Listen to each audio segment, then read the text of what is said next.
ಹೊಟ್ಟೆ ಹಸಿತಿದೆ ಕಣೋ ರೇಣುಕ, ಏನಾದ್ರೂ ಇದೆಯಾ ತಿನ್ನಕ್ಕೆ ನೋಡು. ಕಪ್ಪಾಯಿಸಿದೆ ತಂದ್ಕೊಡ್ಲಾ? ಬೇಡನು. ಮ್ಯಾಮ್ ಸ್ವೀಟ್ಸ್ ಓಕೆನಾ? ಬೇಡ ಕಣೋ, ಅಲ್ಲಿ ಜುಮ್ ಅನ್ನೋ ತಿನ್ನುವೆ, ತಡಿಯೋಕ್ಕಾಗಲ್ಲ. ಎಷ್ಟೊಂದು ಜನಕ್ಕೆ ಇದೇ ಥರ ಎಕ್ಸ್ಪೀರಿಯನ್ಸ್ ಆಗತ್ತೆ ಅಲ್ವಾ? ಸ್ವೀಟ್ಸು ಮತ್ತು ಐಸ್ ಕ್ರೀಮ್ ಎಲ್ಲ ತಿನ್ನಬೇಕು ಅಂತ ನಮಗೆ ಅನ್ಸತ್ತೆ, ಆದರೆ ತಿನ್ನೋಕ್ಕಾಗಲ್ಲ, ಬಿಕಾಸ್ ಹಲ್ ಜುಮ್ ಅನ್ನತ್ತೆ ಅಂತ. ಇದು ಯಾಕೆ ಅಂತ ನಾನು ಹೇಳ್ತೀನಿ ಇವಾಗ. ನಾನು doctor Shalini, senior dentist, dental tribe Bengaluru. ಯಾಕೆ ನಮಗೆ ಹಲ್ಗಳಲ್ಲಿ ಜುಮ್ ಅನ್ಸುತ್ತೆ ಈ ಐಸ್ ಕ್ರೀಮ್ಸ್ ತಗೊಂಡಾಗ ಅಥವಾ ಸ್ವೀಟ್ಸ್ ತಿಂದಾಗ, ಇಲ್ಲ ತುಂಬ ಬಿಸಿ ಬಿಸಿ ಊಟ ತಿಂದಾಗ ಅಂದರೆ, ನಮ್ಮ ಹಲ್ಲಲ್ಲಿ 3 ಲೇಯರ್ ಇರುತ್ತೆ.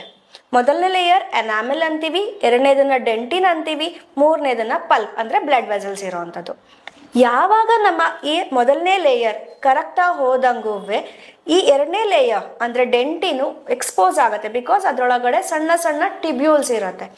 ಇದರಿಂದ ನಾವು ಸ್ವೀಟ್ಸು ಅಥವಾ ಐಸ್ ಕ್ರೀಮ್ಸ್ ಆ ಥರದ್ದೆಲ್ಲ ಅದು ಎಳ್ಕೊಂಡಾಗ ಆ ಹಲ್ಲಲ್ಲಿ ನಿಮಗೆ ಜುಮ್ ಅಂತ ಕಾಣುತ್ತೆ. ಇದು ಯಾಕಾಗತ್ತೆ, ಏನು ರೀಸನ್ಸ್ ಅದಕ್ಕೆ ಇನ್ನೂ ಇರೋದು ಅನ್ನೋದನ್ನು ನಾನು ನೆಕ್ಸ್ಟ್ ವೀಡಿಯೋಸ್ನಲ್ಲಿ ಹೇಳ್ಕೊಡ್ತೀನಿ. So stay tuned. Thank you.